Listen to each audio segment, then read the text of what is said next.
గుంటూరు జిల్లాలో కీలకమైన సాగునీటి ప్రాజెక్టుకు రాష్ట్ర ప్రభుత్వం గ్రీన్ సిగ్నల్ ఇచ్చింది.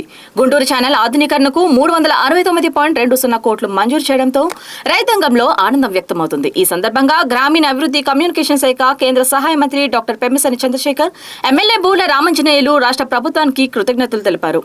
రైతే రాష్ట్రానికి వెన్నుముక అని కూటమి ప్రభుత్వం మరోసారి నిరూపించిందని వారు పేర్కొన్నారు.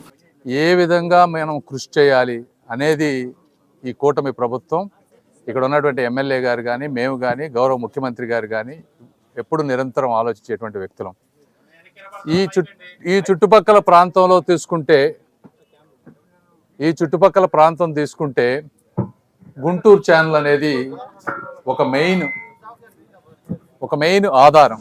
నేను మళ్ళీ మాట్లాడతానమ్మా మిమ్మల్ని. గుంటూరు ఛానల్ అనేది ఒక మెయిన్. ఇందులో ఒకటి ఇప్పుడు ఉన్నటువంటి గుంటూరు ఛానల్ తీసుకుంటే 47 కిలోమీటర్ల వరకు ఈ రోజున ఉంది. అయితే 47 కిలోమీటర్ల వరకు ఉంది, కానీ ఇందులో 2 ముఖ్యమైనవి ఉన్నాయి. ఒకటి స్లోప్ కరెక్ట్గా లేకపోవటం వల్ల వాటర్ ఎక్కడికక్కడ నిలబడటం, గుర్రపు డెక్క పేరుకుపోవటం, సంవత్సరానికి 3 సార్లు తీయాల్సినటువంటి పరిస్థితి. గత 5 సంవత్సరాల ప్రభుత్వంలో వీటిని కనుక పట్టించుకోకపోతే వాటర్ ఫ్లో ఉండదు. వాటర్ ఫ్లో లేకపోవటం వల్ల డ్రింకింగ్ వాటర్ సమస్య, ముఖ్యంగా రైతులకి ఈల్డ్ లేకపోవటం, మెయింటైన్ చేయకపోవటం వల్ల. అయితే ప్రభుత్వం వచ్చిన వెంటనే ఈ మెయింటెనెన్స్ అనేది రెగ్యులర్గా చేస్తూ ఉన్నాం.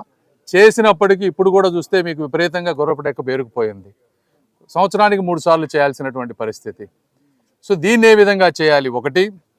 రెండోది, దీన్ని ఎక్స్టెండ్ చేసి, ఉన్న ఛానల్ని ఎక్స్టెండ్ చేసి ఎడిషనల్గా ఉన్నటువంటి గ్రామాలకు ఏ విధంగా 2 సాగునీరు, త్రాగునీరు ఇవ్వాలనేది ప్రభుత్వ ఉద్దేశం. అది ఈ రోజులో ఉన్నటువంటి సమస్య కాదు, ఎప్పటి నుంచో ఈ ప్రాంత రైతులు కోరుకున్నటువంటి విషయం.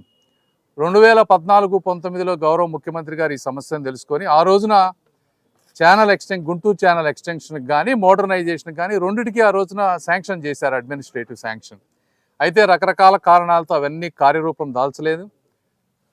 గత 5 సంవత్సరాల వైసీపీ ప్రభుత్వంలో కూడా వీటిని ముందుకు తీసుకెళ్ళినటువంటి పరిస్థితి లేదు.